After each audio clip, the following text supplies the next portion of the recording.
Ladies and gentlemen, welcome back to another episode here with me. This is Haas Federal Advisors, and it is great to spend some time with you today talking about your TSP and taxes.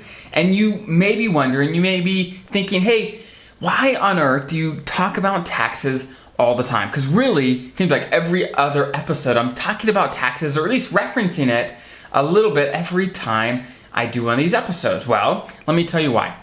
In retirement, if your mortgage is paid off, the one biggest expense that you're probably gonna have is paying Uncle Sam, keeping him happy, okay? That is taxes, okay? And if you can manage or understand the rules at least well enough so that you don't make any big mistakes when it comes to taxes in retirement, then you're gonna be so much better off and more confident moving into retirement. And honestly, you have a number of different types of income. You have your pension, Social Security, and your TSP are the big three. You may have others, but as a federal employee, those are the big three.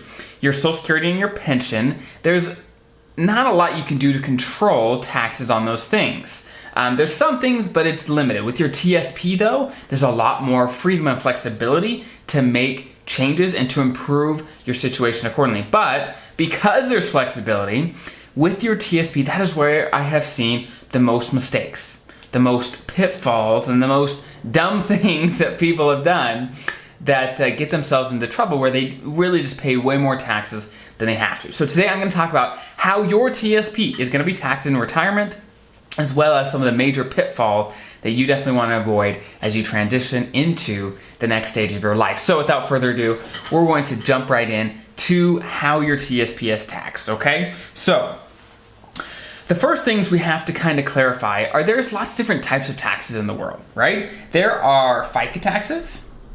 Let's see here. Gonna get my pen out here on the YouTube. FICA taxes. So FICA taxes are really, they pay for Social Security and Medicare, right? And they come out of your paychecks, right? If you look on your paychecks, they're under different things depending on what your pay stub looks like, your leaving earnings statement. But FICA, again, pays for Social Security, Medicare, and that is called payroll taxes or FICA taxes. So that's the type of taxes. There's sales tax, like if you go down to the grocery store, you're gonna pay taxes there, that's sales tax. There's all kinds of different taxes, right? There's property tax, but the tax that we're gonna really talk about today is income tax, okay?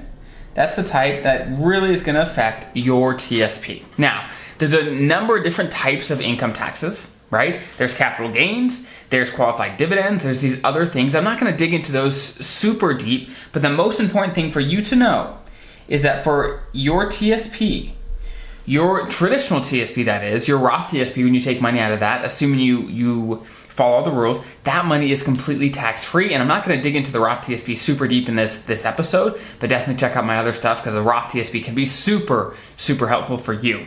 But assuming you are taking money out of the traditional TSP, in retirement, you're gonna have to pay income tax in retirement, at least on the federal level. You may even have to pay it on the state level, depending on what state you live in. Many states don't tax retirement income from your TSP, but some do. Some do, so definitely look at that in your own state, okay? So it's income tax, and it's at ordinary income tax rates. So whenever you hear ordinary income tax rates, this is what you have to think, okay? Ordinary income tax rates, all that means is that's the highest taxes that you can pay, okay? Ordinary income tax rates. Other tax rates are capital gains rates, capital gains, or qualified dividends, and those are taxed at lower rates. But long story short, I'm not gonna dig into the details here. Whenever it's ordinary income tax rates, it's the highest rates. And here, I'm gonna share on the YouTube channel here, I'm gonna share a chart of the 2021 tax rates, right? The lowest tax rate is 10%, and the highest tax rate is 37%. These tax rates are, I'm sure, gonna change in the future, but in 2021, that's what they are. So, in a nutshell, when someone says ordinary income tax rates, okay? When someone says that, basically what it means is you're gonna be taxed as if you just made more income from a job or a business, right? It's just W-2 or business income. It's just the normal tax rates that you're used to paying from just working your normal federal employee job, okay? So when you take money out of your traditional TSP, that's what it's doing. It's basically saying, hey, I am gonna have more income taking money out of there, okay? Now, what are some things to watch out for? The first thing that you definitely want to watch out for is not necessarily taxes, but more a penalty. And I've talked about this before, and that is that if you are younger than 59 and a half, and you want to use your traditional TSP, then you're gonna have a 10% penalty for any money you take out, okay? So let's say you're 58, okay? You take money out of your TSP, traditional TSP, you're gonna have to pay taxes, but also on top of that, you're gonna have to pay a 10% penalty. You don't want that to happen, okay? Definitely don't do that. Now, there are some exceptions. Let me talk about them. If you retire in the year that you turn 55 or later, so age 55, if you retire in the year that you turn age 55 or later, then that 10% penalty is waived, which is great, when you take money out of the traditional TSP. Now, if you roll that traditional TSP over to an IRA, that no longer gets waived. An IRA, you have to wait till 59 and a half, okay? So, if you are retiring, let's say a really popular age for federal employees to retire is 57. That's their minimum retirement age. It's a popular age. So, if you are retiring at that age, do not roll your money over to an IRA right away. Wait at least till 59 and a half, because at that point, an IRA is not subject to the 10% penalty, okay? So 59 and a half is a magic age, 55 is a magic age. If you retire in the year that you turn 55 or later, that 10% penalty is waived for your traditional TSP. Now, if you're a special provisions federal employee, so that's air traffic controller, law enforcement, and firefighter are the most common ones, then actually the magic age for you is age 50. Okay, it's age 50. As long as you retire in the year that you turn 50 or later, then you can access your TSP without that 10% penalty. But like always, you're gonna have to pay taxes on that money. Just because you don't have to pay the penalty, if it comes out of the traditional TSP, you do in fact have to pay taxes, okay? Now, one big point that I always have to mention when it comes to your TSP is that you want to limit, whenever possible, big withdrawals all at once, okay? Because we know when it comes to taxes, often the best thing you can do is try to make your taxes as smooth as possible, a smooth line from year to year. Because if from year to year you have huge mountains and valleys, big spikes where you take a lot of money out of your TSP or have very high income and then very low income, right? If that happens, over time, you're gonna owe way more in taxes than you would otherwise. You don't want the mountains and valleys, and let me tell you why.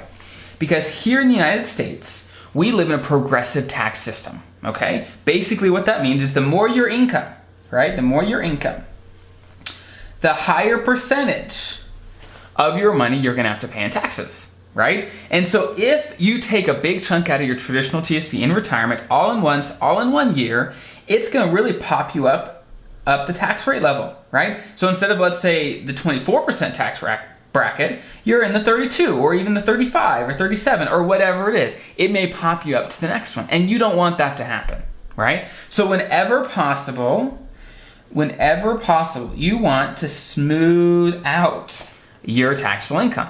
Okay, so when people ask me, hey, should I pay off my home with my TSP? I'm like, yeah, you can, but guess what? You're gonna have to take out a big chunk to do that. Your taxable income's gonna shoot way up, and then your income later may be smaller, but guess what? In that year, you're gonna pay a much higher percentage of your money in taxes, and you probably don't wanna do that. So if you are just dead set on paying off your home with your TSP, do it over time. So maybe that for 3 or 4 years, you have higher taxable income. That's okay, that's better than doing it all at once, right? You wanna smooth it out over time, because if you do that, you pay less taxes, right? And obviously, there's a few things we don't know, like what taxes are gonna be in the future and things like that, but as a general rule, you want to try to smooth your income out as much as you possibly can over the course of your retirement. You don't want big spikes and big valleys, okay?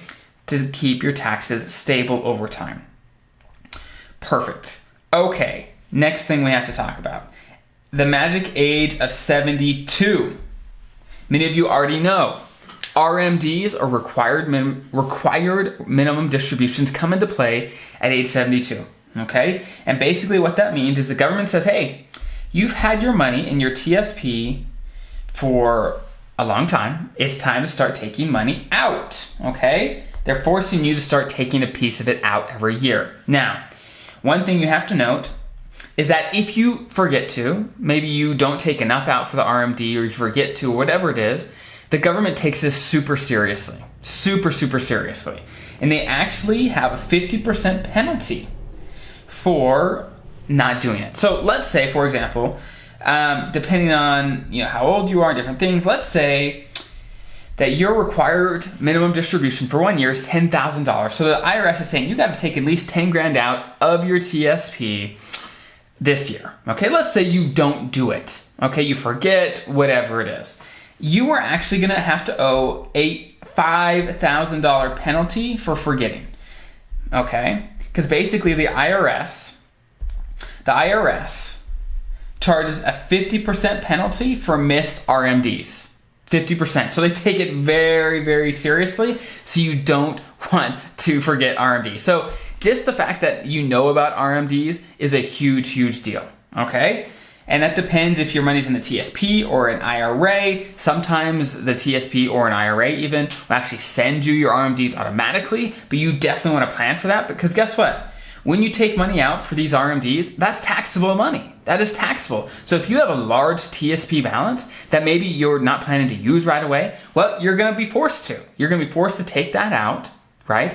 And you're gonna be forced to pay taxes on it. So you wanna plan for that, so again, you don't have any spikes in income, right? You wanna make sure you can smooth that out as much as possible over time. So just keep that in the back of your brain. You're probably not age 72 yet. Just know that's coming and that you're gonna be forced to, and you definitely don't wanna forget about it, because there's a big penalty, right? So there's some things to keep in mind, some pitfalls that I see all the time, okay? Now, I know I talked about lots of things, but the bottom line is this.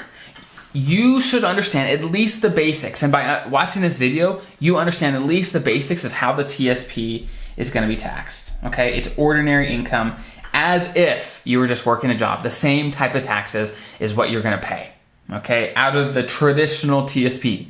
I'm not talking about the Roth right now, I'm just talking about the traditional TSP, the pre-tax TSP, where when you put money in, it's tax deductible, but when you take it out, that is when you pay taxes, and that is when you want to make sure you're not forgetting different things. Like, for example, here's another tidbit that can help.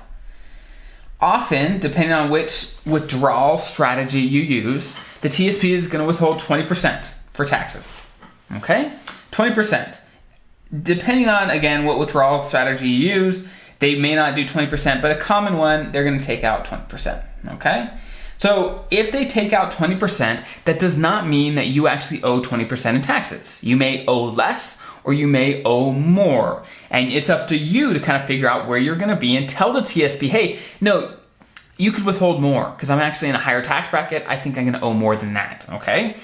Because at the end of the day, April 15th comes around, you file your tax return, and you wanna make sure you don't owe the IRS then, okay? The 20% is just their kind of rule of thumb. You may owe more or you may owe less. So, those are lots of my thoughts and some common pitfalls about taxes with your TSP in retirement. If you have any more questions, put in the comments below, because honestly, from the comments below, and there's a link in the description below where you can submit your questions, that is where I base a lot of my topics for future videos on, right? Because I want to know what you guys have questions about, and I'll address them in the future. So I hope that was helpful. You guys have an incredible rest of your day. Make it incredible. Be prepared for tomorrow, for the future, for retirement, whatever it is for you, so that you understand the ramifications of your decision, so that you can be confident and comfortable moving forward. So have a great rest of your day. Talk to you soon.